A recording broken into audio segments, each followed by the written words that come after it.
Vamos lá. Muito bem, a gente está aqui no gabinete do presidente da Câmara Municipal de São Caetano do Sul, vereador Titi Campanella, presidente até 31 de dezembro.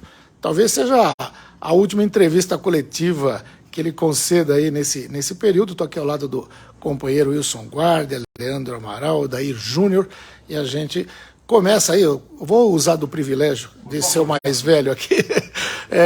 Presidente, um balanço deste ano, né? Porque apesar de ter sido um biênio, no primeiro ano do biênio o senhor ficou como prefeito de São Caetano do Sul em exercício. Que balanço faria deste período na presidência? Olha, foi um ano muito rico, Joaquim, pelo fato de que a gente conseguiu trazer para aqui, para a Câmara, uma parte da equipe que me ajudou no ano de 2021 lá na Prefeitura. Então a gente conseguiu, com a bagagem técnica que esse pessoal tem, implantar algumas coisas muito legais aqui na Câmara dos Vereadores. A gente não tinha nem um painel de votação para dar transparência à posição de cada vereador. E hoje a gente tem isso também, um novo sistema, um novo módulo legislativo de fluxo de documentos aqui dentro, o papel zero, que a gente também conseguiu o papel zero a custo zero, né, que é muito importante, que é uma ferramenta importante, mas que tem um preço alto no mercado. Uma série de mudanças aí que a gente fez, inclusive terminamos agora com uma reforma administrativa que foi apresentada para o plenário da Câmara, passou pelas comissões, vai passar pelas comissões e vai para o plenário para ser discutida com os demais vereadores, que joga a gente ainda mais numa era de mais modernidade, de mais agilidade no fluxo de informações aqui dentro. Legal. Bom, Titi, aproveitando, claro, deixa aí a presença da Câmara a partir de 1º de janeiro e nós, obviamente, queremos já saber do futuro político de Titi Campanella aqui na cidade. Muito tem se falado sobre 2024. Qual é o futuro, Titi? Eu tenho mais passado que futuro, já tenho uma boa idade aí, então eu não sei o que o futuro nos aguarda, né? São Caetano é muito fácil da gente trabalhar aqui, politicamente falando. A gente faz parte aqui da comunidade, da cidade, a gente frequenta os locais que a maioria da população frequenta, a gente está sempre na rua, sempre conversando com todo mundo. Eu acho que o objetivo de todo mundo que está na política é crescer, né? Aquele que é vereador quer ser prefeito, o prefeito quer ser deputado, o deputado quer ser governador e daí por diante. Então, também, óbvio que eu tenho também essa aspiração, também tenho esse desejo. E vamos trabalhar, conversar junto do grupo do prefeito Aurico, que hoje é liderado pelo prefeito Aurico, para a gente ver o que o futuro e a cidade espera da gente daqui para frente. Titi, das ações no seu mandato como presidente da Câmara, quais você destaca, né? Você já destacou um pouquinho aqui com a pergunta do Joaquim, e qual foi a experiência do Executivo? Experiência, vamos de trás para frente. A experiência do Executivo foi uma experiência sensacional, maravilhosa.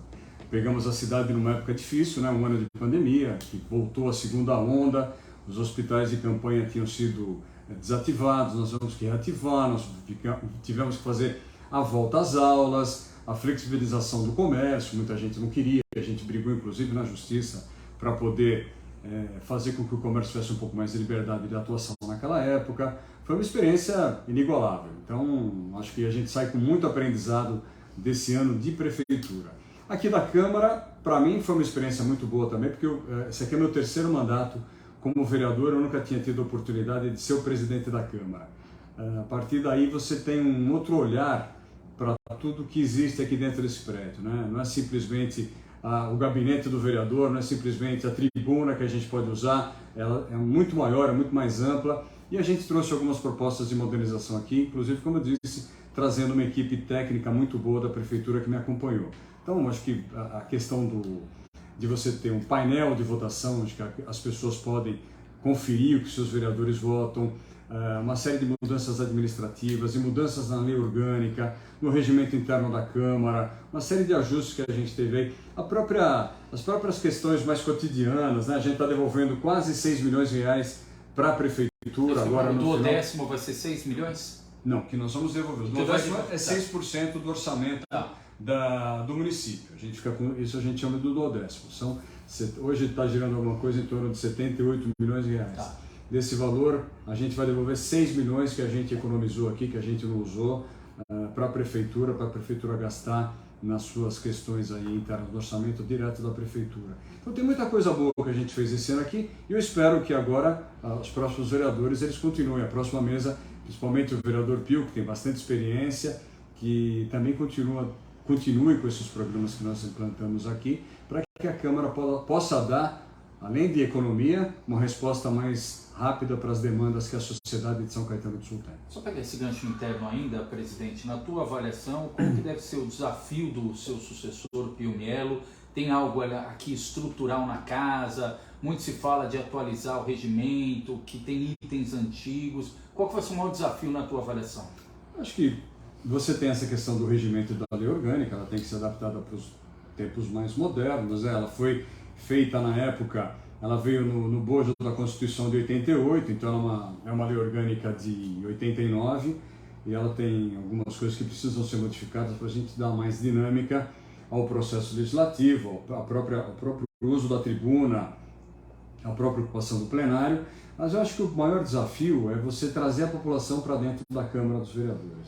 É uma proposta que ele já vinha trazendo antes e eu dei continuidade a isso e ele vai continuar com certeza investindo nisso, através da TV Câmara, através de uma série de ações aí que a gente vai conseguir realizar no próximo biênio, para que a população se sinta dona do Legislativo, sinta-se fazendo parte do que acontece aqui dentro e que a gente não tenha nada apartado, nada afastado. O vereador, ele nunca é afastado da população. O vereador está sempre na rua, pedindo voto, conversando, atendendo. Mas a Câmara tem que ter essa mesma lógica, a Câmara tem que ter essa mesma ótica. Ela tem que ser a casa da população. A população tem que vir aqui para dentro, não só grupos organizados, militância, não. A população, o seu Antônio, a dona Maria, eles têm que estar aqui dentro da casa e têm que estar usando aqui a estrutura que a casa dispõe. Presidente, como o senhor observa essa participação da população em si? Né, como o senhor falou, Dona Maria, o São Antônio, a falta deles também dentro da presença da Câmara? Não digo da presidência, digo a falta deles dentro da Câmara. A gente tentou, de alguma maneira, avançar nessa pauta. Você vê, nós fizemos agora, um mês e meio atrás, quase 2 meses atrás, fizemos um seminário aqui dentro no plenário explicando para as pessoas o que é o orçamento. As pessoas, elas depois que votam no vereador, elas acabam não fiscalizando tanto o trabalho que esse vereador desempenha em prol de toda a cidade, né? Ela tem um caso ou outro específico, um caso pessoal que ela tenta resolver com o vereador. Mas, por exemplo, questão de orçamento.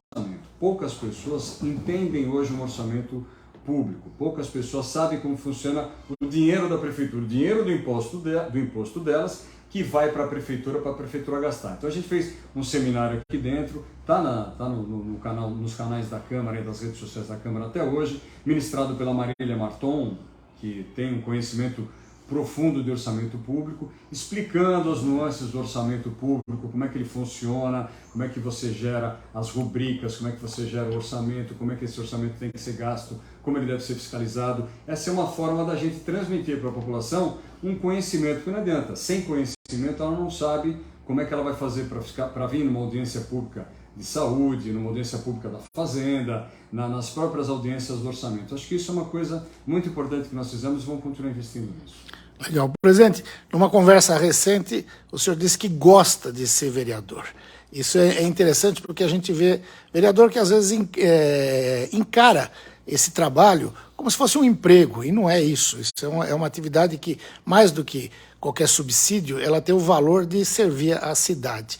E eu vejo essa retomada, porque eu já ouvi de outros vereadores assim, a Câmara não serve para nada, é apêndice do Executivo, vereador às vezes é chamado de office boy do Poder Executivo. E esse trabalho que feito aí nesse 1 ano de presidência mostrou que pode ser diferente, que o Poder Legislativo tem e deve ser protagonista da história. Eu vejo atrás aí da sua cadeira o brasão de São Caetano do Sul. Vejo ali na esquerda a foto do teu saudoso pai, Anacleto Campanella, que foi prefeito e que tinha essa proximidade.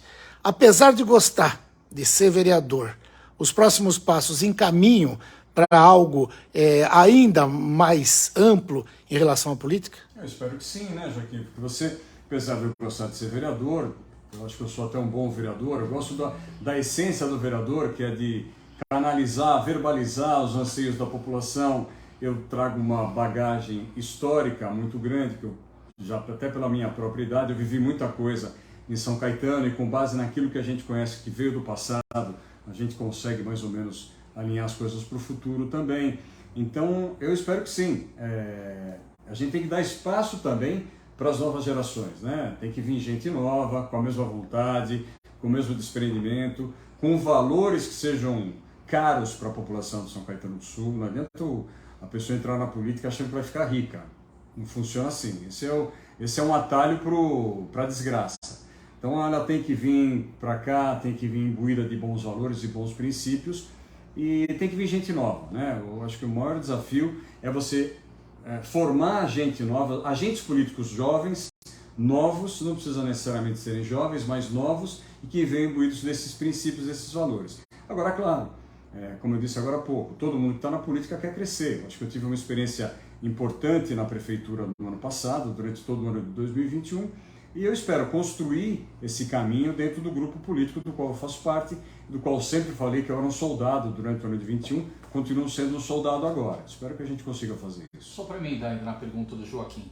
Então, o senhor vai permanecer na Câmara. O senhor foi convidado a ser secretário, descarta essa possibilidade até por esse gosto e essa projeção aqui no Legislativo? Eu acho que eu sou mais útil aqui no Legislativo. Aqui a gente avançou pautas muito importantes nos últimos 6 anos. Vou fazer esses meus 2 últimos mandatos. Muitas coisas que ontem nós tivemos a prestação de contas do prefeito Auríquio, e muita coisa que foi apresentado lá foi fruto do trabalho que a Câmara teve para viabilizar, ou estruturalmente, ou financeiramente, de uma série de formas a Câmara atuou nesse sentido. Eu, como líder de governo, durante 17, 18, 19 e 20, como prefeito em 21 e como presidente da Câmara em 22, participei ativamente disso daí. Então, a gente tem um trabalho bem colocado, a Câmara tem um trabalho bem colocado junto com o Executivo. Agora, daqui para frente, a gente tem que acompanhar a execução dessas obras, desses projetos. Como bem o prefeito Auríquio colocou ontem, são obras e projetos que não se encerram no período muito rápido, né? Muitas obras vão passar do período que nós temos do mandato do prefeito Auríquio. E a gente vai estar aqui para acompanhar tudo isso. Tá, mas aí pensando em 24, agora fora da presidência, por exemplo, falar na planície, etc., por isso sempre fica no imaginário das pessoas que alguém, quando deixa de ser presidente, ou ele vem para um posto de líder do governo, ou ele sobe para o primeiro escalão. Como é que vai ser a atuação política do Tite? De volta ao plenário, não mais como presidente, e com projeção para 24? Não, de volta ao plenário. Onde eu gosto de estar, onde eu gosto de ficar, e na rua, né, com a população. Acho que isso é importante. A gente não pode sair da rua nunca. E é óbvio que a gente tem dentro do governo o prefeito Auríquio, é um prefeito que dá muita chance de diálogo, de conversa, de participação. Eu acho que eu teria espaço para pensar em qualquer outra atuação. Mas eu acho que eu sou mais útil, é isso que eu estava dizendo na resposta anterior. Esse protagonismo que a Câmara tem, eu acho que eu sou mais útil travando o debate que a cidade precisa para o seu desenvolvimento aqui, no chão da fábrica, no plenário dos vereadores. Então eu acho que a gente faz um bom trabalho aqui e eu prefiro continuar aqui. A menos, como eu disse para você, como soldado do grupo, que eu seja chamado por alguma missão diferente. Ô presidente, claro que no dia da eleição da mesa diretora aqui, o Pio ainda no discurso teria dito que o senhor tem projetos pessoais lá para frente, a gente tem batido na tecla de 2024, e o senhor tem dito também que isso vai ser uma construção de grupo junto à base governista hoje, liderada pelo prefeito José Auríquio Júnior. Como que o senhor já tem conduzido esse trabalho internamente, essas conversas com o grupo, principalmente com as lideranças ali do PSDB, com o próprio prefeito José Auríquio Júnior, para 2024? E se existe ainda dentro desse cenário, claro, política é a arte do diálogo, de conversar com outras frentes, para que possa construir aí o seu projeto, enfim, de uma provável candidatura a prefeito. Tendo em vista que recentemente o colega do senhor aqui, o Jandran Lira, havia afirmado que conversou com o senhor a respeito de sair do Cidadania e ingressar no PSD com o aval do Gilberto Kassab, no qual, segundo ele, o senhor teria carta branca para uma candidatura pelo campo da oposição. Queria que você comentasse um pouquinho desse contexto todo aí. Bom, vou pegar a primeira parte da tua pergunta, né? Como é que está a conversa para 24? Não existe conversa para 24. Isso é esse hoje é muito prematuro, não tem essa conversa, não existe essa discussão. Na verdade, a gente tem, principalmente eu, Aurico, que a gente é contemporâneo, né? Nós temos praticamente a mesma idade e a gente já viveu muita coisa no passado, a gente tem uma conversa, quando a gente conversa, a gente tem assim uma conversa muito igual, né? A gente pensa muito no futuro da cidade. Quando você estabelece uma obra, por exemplo, como Refundação, que é uma obra que a gente espera que definitivamente resolva o problema das enchentes no bairro Fundação e no bairro Centro e bairro Santo Antônio, a gente realmente está pensando no futuro da cidade. São coisas que a gente já viveu, problemas que a gente já vem do passado e que a gente espera concluir eles no futuro. Então a gente conversa muito sobre o futuro. Isso aconteceu quando a gente implantou em São Caetano do Sul a municipalização do ensino fundamental, quando a gente criou o Colégio da USC. São muitas histórias que a gente tem junto que vem dentro dessa mesma modalidade. E continua sendo isso. A gente conversa muito sobre o futuro da cidade. Então a gente tem passado e a gente escreve o futuro. Agora, não existe conversa nenhuma para 24. É muito cedo, é muito prematuro, não existe no grupo, não existe no partido, não existe nada. O Jander, que me fez o convite, é um grande amigo nosso.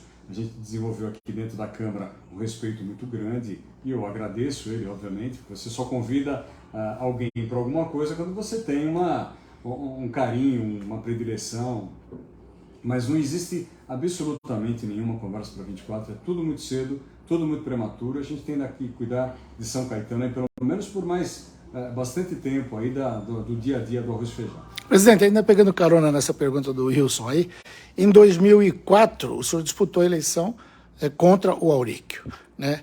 Então, falando de passado, não há a possibilidade ou há a possibilidade de vir a ser candidato de oposição a um candidato eventualmente lançado pelo Auríquio? Eu falo isso até porque eu escrevi outro dia no meu portal que, descendo da eleição da Câmara ali onde fica a mesa, eu ouvi, agora está confirmado que foi o Jander mesmo que falou, bem-vindo à oposição. Tem alguma possibilidade de ser oposição? Nenhuma. Esse governo, eu faço parte desse governo desde a volta que nós fizemos em 2016, né? Foi uma campanha, eu fiz parte do governo do Auríquio, do segundo governo do Auríquio, quando até disse da questão da municipalização do ensino, uma série de ações aí que a gente teve protagonismo nisso. Em 17 a gente voltou para a prefeitura, uma campanha muito difícil em 16, eu acabei voltando como vereador, o Auríquio voltou como prefeito, e a partir daí a gente tem uma responsabilidade muito grande com relação aos destinos da cidade. Então a gente tem muito medo que a cidade caia em mãos erradas, como aconteceu nesse período aí entre 13, 14, 15 e 16, foi um período muito ruim, em que a gente teve uma quebra da qualidade dos serviços públicos prestados para a população da cidade. Então, a questão de ir para a oposição não existe. Esse governo eu faço parte dele, ele é meu também, como foi meu durante o ano de 21.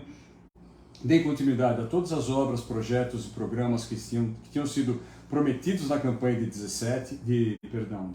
20. Então não tem a menor chance, a menor possibilidade de fazer. E quando você vai em 2004, você tinha um momento ali que era um momento de ruptura, né? Você tinha um governo muito personalista, muito forte do ex-prefeito Tortorello, e que havia aí uma busca de espaço político por todos aqueles agentes, então todos os atores que faziam política na época. Então fui candidato fui candidato Hamilton Lacerda, fui candidato Iliomar da Ronque, foi candidato o próprio Auríquio, que foi candidato escolhido pelo governo na época. Acho que tivemos mais alguns candidatos. Era uma questão de arranjo de forças ali que ocorreu na época. Não é a mesma coisa que vai acontecer, pelo menos da minha parte não vai acontecer novamente em 24, porque a gente já tem um pouco mais de experiência, de maturidade política principalmente, para participar dessa próxima eleição de uma maneira muito mais inteligente que foi feita em 2004. Presidente, então duas certezas para 24 na linha do que o Wilson e o Joaquim perguntaram. O senhor não vai ser mais candidato a vereador e se o senhor for candidato a prefeito, será pelo grupo liderado pelo prefeito Auríquio. Se eu conseguir viabilizar, eu acho que, como disse, o vereador é o meu terceiro mandato, a gente tem que dar espaço para novas lideranças que surgirem na cidade. Essa certeza, então, você tem que eu não sou mais candidato a vereador. Segundo, se eu conseguir construir meu nome junto ao grupo liderado pelo prefeito Auríquio, eu sou candidato a prefeito. Se não, não. Se não, não. Hoje é um nome natural, o nome do senhor. Não, sou um deles, né? Tem muita gente boa também, tem gente que não tem a mesma divulgação que eu tive pelo fato de eu estar na política, tem quadros técnicos muito bons, tem gente muito boa também que faz parte da administração, do trabalho todo, e também pode almejar isso daí. Mas, senhor, é claro que na política é difícil falar de natural, porque na política 2 anos principalmente acontecem muitas coisas. Mas pelo fato do senhor ter sido prefeito interino por 1 ano, pela sua proximidade não só política, mas também pessoal com o prefeito Auric, e até o momento é o único do grupo político a externar o objetivo de construir essa candidatura para 24.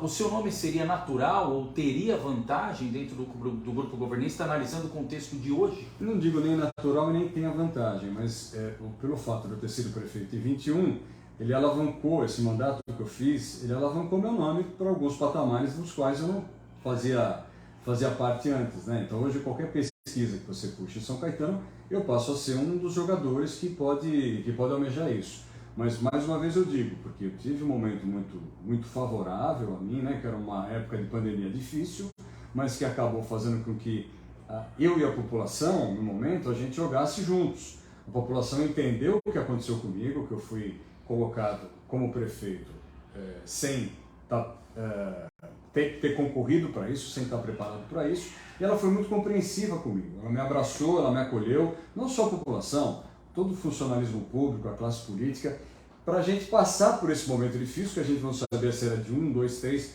ou 10 meses, acabou sendo por 12 meses, para que a gente passasse por esse momento difícil da pandemia, para que todos saíssem bem. E foi o que aconteceu. Então há uma sinergia muito grande hoje entre eu, a classe política, o próprio funcionalismo público e a própria população da cidade. Ela me vê com carinho. Então acho que é uma questão natural que isso aconteça, mas não necessariamente que eu tenha que ser escolhido candidato do grupo, que cada eleição é uma circunstância, cada ano é uma circunstância. Eu espero chegar em 2024 em circunstâncias favoráveis para isso. Tá ótimo. E só questão partidária, presidente, o senhor faz parte da cidadania que integra a federação com o PSDB, agora tem essa possibilidade de ampliar a federação, o Podemos parece o mais avançado, mas há conversas com outras legendas também. O Tite Campanella, do ponto de vista partidário, o senhor tem cargo de direção no Cidadania. Sou presidente. Perfeito. Como é que o senhor avalia isso? O que precisa ainda ser ajustado? O senhor sente-se confortável hoje do jeito que está caminhando a federação? Eu tive uma conversa muito rápida com o prefeito Auric sobre isso. A gente está aguardando a convenção que vai oficializar no Estado a federação para a gente fazer uma aqui também em São Caetano. De antemão, a gente já sabe que a gente vai ter algumas dificuldades. Hoje nós somos em 8 vereadores. E se configurar também a adesão do Podemos, a gente passa a ter 9 vereadores. Então 9 vereadores num partido só, que aí a federação vira um partido só, é inviável eleitoralmente. 4 ou 5 já perdem a eleição de 2024 aí. Então você tem que pensar em alternativas para isso. E é uma coisa que a gente tem que pensar. Tivemos agora em Ribeirão Pires uma situação meio conflitante também com o candidato que era do Cidadania lá e com o do PSDB também. Nenhum dos dois conseguiu registrar a candidatura. Então são problemas aos quais a gente tem que se debruçar nos próximos meses para buscar aí uma solução, para buscar uma saída para isso. Mas é uma situação realmente que é complicada. E as federações elas começam a pipocar em demais partidos também, né? Então você acaba tendo um rearranjo desse xadrez partidário que a gente precisa analisar com muita calma para ver como é que vai ficar no final. E, presidente, até para o repórter diário concluir aqui a participação, eu queria que o senhor comentasse a respeito da eleição do consórcio hoje, que São Caetano pulou fora do consórcio intermunicipal. São Bernardo e Ribeirão. Essas 3 cidades estão fora, mas o contexto de São Caetano, São Caetano lá no passado já teve saída, depois voltou, enfim, como que o senhor avalia todo esse cenário, né? Porque, de certa forma, acaba influenciando nas decisões tomadas regionalmente, né? Eu espero que essa decisão seja irreversível, que a gente saia definitivamente do consórcio, que é uma máquina pesada, uma máquina que custa caro e que não entrega, infelizmente não entrega aquilo que promete entregar. Eu espero que a gente não volte mais. A gente saiu uma vez, nós voltamos, eu espero que agora seja uma saída definitiva. Da minha parte, eu acho que o consórcio, desde a sua concepção, era mais um projeto de poder do que efetivamente um projeto de integração dos 7 municípios. Era um projeto que se esperava que fosse replicado nacionalmente para que você tirasse as características dos municípios menores para uma liderança maior que coordenasse tudo isso. Então eu sempre fui contra esse processo que surgia. Agora, por divergências políticas, há mal que vem para bem, né? Talvez esse mal das divergências políticas sirva para efetivamente a gente esquecer dessa experiência do consórcio aí, e a gente vai estar aqui na Câmara apoiando essa decisão do prefeito Auríquio, do prefeito de São Bernardo e do prefeito de Ribeirão Pires. Presidente, só para emendar essa do Wilson, que é importante, porque no imaginário do cidadão, quando, entre aspas, minimiza, diminui o consórcio, até mesmo quando acaba o consórcio, porque é confirmada aí, e a gente diz confirmada porque houve o anúncio oficial, mas tem aquele trâmite de passar pelas câmaras, etc., até que São Bernardo, São Caetano e Ribeirão Pires saiam efetivamente. Não fica a impressão de que não vai ter mais uma discussão regional, independentemente do formato, de ser mais enxuto, menos enxuto, mas pelo menos tinha a impressão de que as demandas regionais passavam pela pauta do consórcio. Sem a figura física ali do consórcio, isso não se perde também? Olha, nós tivemos uma boa integração da região do Grande ABC no princípio. O prefeito, quando era Anacleto Campanella, Oswaldo Samuel Macei, Hermógenes Walter Braille, você tinha os prefeitos de São Bernardo, Lauro Gomes, que foi prefeito de São Bernardo, e de Santo André, você tinha Fioravante Zampol e Gino de Lima. Você teve essa integração entre o ABC sem necessidade de você criar um monstrengo pesado que suga dinheiro público. Lá na época você conseguiu trazer para cá uma telefônica, a companhia telefônica da Borda do Campo, você conseguiu trazer a estação de tratamento de água, você conseguiu trazer uma série de necessidades que as cidades tinham, sem você ter esse organismo que custa caro, emprega um monte de gente e não dá realmente uma entrega para a gente daquilo que a gente espera que ele desse. Então, essa questão não, ela pode continuar existindo, a integração entre o Grande ABC, ela é necessária, ela é importante, ela vai continuar existindo, mas sem essa máquina toda que suga uma grande parcela do dinheiro público de São Caetano do Sul e dos outros 6 municípios também. Que é 500 mil por mês, né? Mais ou menos? O valor certo eu não tenho hoje, mas eu vou ver e depois eu passo para você. Então hoje, se vir para a Câmara algo nesta questão, Tite Campanella é contra. A minha vontade é de que a saída de São Caetano do Sul seja permanente. Como eu disse, eu sou um vereador dentre 19 e a gente espera convencer os demais pares a também votar a favor disso. Presidente, só falando de agenda, alguma expectativa ainda de levantar recesso, vir algum item até o dia 30 de dezembro? Não. A partir daí, se acontecer isso, a gente vai fazer em janeiro. A princípio não tem, se precisar, obviamente, numa emergência, numa urgência, a gente levanta o recesso sem problema nenhum. Mas a princípio só a partir de janeiro, ou até mesmo, até a gente elaborar toda essa peça jurídica para a saída do consórcio, a partir da volta do recesso, a partir de fevereiro. E só para aproveitar também, tem gente perguntando, presidente, do Anny Sullivan.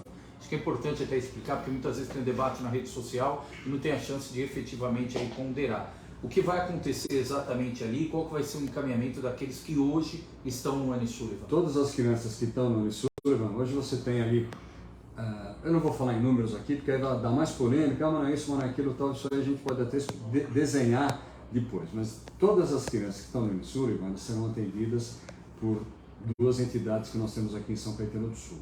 A APAI, que é uma das melhores APAIs do Brasil, que é aqui em São Caetano, a referência, comandada pelo Jorge Salgado, e pelo Semeador, que é uma escola também para crianças que têm algum tipo de necessidade especial, para que elas também sejam contempladas. Hoje, isso é um fruto de um passado que a gente tem também que tomar muito cuidado. Você tem uma estrutura hoje na Fundação Anny Sullivan. Primeiro, por que nós estamos desmontando aquela estrutura? Porque a gente vai criar ali um complexo para atendimento de pessoas com deficiência e, inclusive, as crianças vão ser atendidas ali. Toda aquela área, inclusive com ampliação da área que pode ser feita ali na região, onde a gente chama de Cidade das Crianças, né?